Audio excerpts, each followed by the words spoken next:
मुअज़्ज़िज़ ख़वातीन व हज़रात, आज एक बड़ा अहम केस ला आपके सामने लेके आया हूँ और ये एक मर्डर केस है। केस क्रिमिनल अपील है 245 of 2019। Supreme court of Pakistan ने इसका फ़ैसला दिया है और इसका बैकग्राउंड कुछ यूँ है कि दफ़ा 302 42 पीपीसी के तहत एक एफआईआर होती है और ये अ, 4 लोग हैं, शौकत, रबनवाज, अमजद और अली रज़ा। ये आपस में बिज़नेस करते हैं प्रॉपर्टी का। और 3 मई 2008 को एक वाक़या रूनुमा होता है। दुल्हा में एक प्लॉट है जिसका आपस में इनका इख्तलाफ होता है और ये वहाँ पर जा रहे होते हैं। रास्ते में एक जगह है मोज़ा खालसा खुर्द, वहाँ पर वाक़या रूनुमा होता है जिसमें एफआईआर के मुताबिक शौकत फायर करता है जिससे अमजद जो है कियानी की डेथ होती है।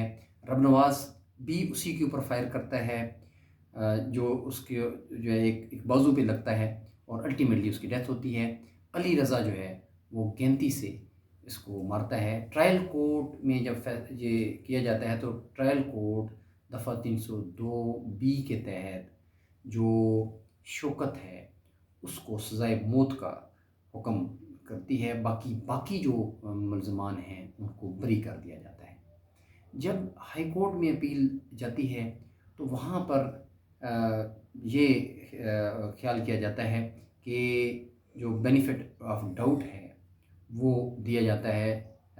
ये कहा गया कि चूँकि इस तरह इसकी मिटिगेटिंग सर्कमस्टांसेस हैं और इसकी बुनियाद पे मुलज़िम तो उसको ठहराया गया 302 बी के तहत और जो 1 लाख जुर्माना 544 क्रिमिनल जो है वो प्रोसीजर कोड के तहत हुआ वो तो कायम रखा गया, लेकिन सज़ाए मौत को बदल दिया गया उम्र कैद में। केस जाता है सुप्रीम कोर्ट ऑफ पाकिस्तान में, वहाँ पर इसकी रिव्यू होता है, डिस्कशन होती है, बहस होती है और 2 चीज़ें सामने आती हैं।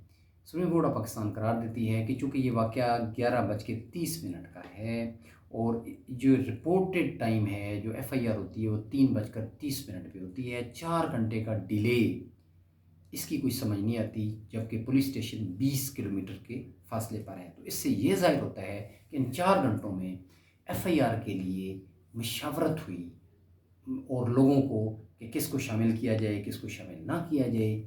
एक तो ये चीज़ सामने आई है कि अगर अगर डिले हो एफआईआर में तो शक का आंसर पैदा हो जाता है जो अल्टीमेटली बेनिफिट ऑफ डाउट में जाता है। दूसरा, सुप्रीम कोर्ट ऑफ पाकिस्तान ने करार दिया कि सेम सेट ऑफ एविडेंस में आप जो है वो एक शौकत को तो आप सज़ाए मौत दे देता है ट्रायल कोर्ट, जबकि रबनवाज जिसमें एफआईआर में दर्ज है कि उसका फायर भी इसको लगा अमजद कियानी को, उसको उसकी एक्विटल हो जाती है, उसको बरी कर दिया जाता है। तो ये सेम सेट ऑफ एविडेंस में एक्विटल और कन्विक्शन इसमें फ़र्क पड़ गया कि इफ़ जो अपेलेंट है उसका भी हक है कि उसको भी बेनिफिट ऑफ डाउट दिया जाए।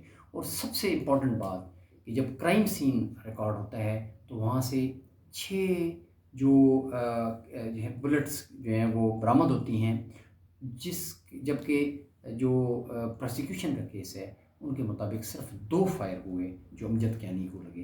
तो ये इस तरह के सर्कमस्टांसेस डेवलप हो गए कि ये डाउट पैदा हो गया और ये बेनिफिट ऑफ डाउट देते हुए सुप्रीम कोर्ट ऑफ पाकिस्तान ने जो शौकत जिनको ट्रायल कोर्ट ने सज़ाए मौत दी और फिर जो हाई कोर्ट ने उसकी सज़ाए मौत को उम्र कैद में जो है वो कन्वर्ट किया और सुप्रीम कोर्ट ऑफ पाकिस्तान ने उसको इस केस में बरी होने का हुक्म दिया और उसकी जो है वो एक्विटल कर दी। केस ला ये तय हुआ। 2 चीज़ें इसमें इम्पॉर्टेंट हैं समझने के लिए कि एक एफआईआर के बाद बिला वजह जो डिले है ये नहीं होना चाहिए। दूसरा, इसमें ये करार दिया गया कि जो गवाह थे अज़हर और ज़ुबैर शाह वो कोई सेटिस्फाइड नहीं कर पाए थे कोर्ट को, ट्रायल कोर्ट को, कि उस वक्त वो वहाँ पर क्यों थे जबकि उनका घर जो है वो 20 किलोमीटर की दूरी पर था। तो वो कोई सेटिस्फाइड आंसर नहीं दे पाए थे। तो केस ला ये तय हुआ کہ ایف آئی آر میں ایک تو ڈیلے نہیں کرنی، اور ایک جو گواہان ہیں وہ خود سے شامل نہیں کرنے، اگر خود سے شامل کیے ہیں جو اس وقت وہاں موجود نہیں تھے تو بینیفٹ آف ڈاؤٹ کریٹ ہو جائے گا۔ دوسرا اس میں امپورٹنٹ چیز ہے کہ سیم سیٹ آف ایویڈنس میں اگر ایک شخص کو ٹرائل کورٹ ریلیف دیتا ہے، ایکویٹل کرتا ہے، تو دوسرے کو جو ہے وہ چارج نہیں کرنا چاہیے اور اس کو کنوکشن نہیں ہونی چاہیے۔ تو یہ سپریم کورٹ آف پاکستان نے 2 چیزیں اس میں طے کر دی۔ آپ کی سماعتوں کا بہت شکریہ۔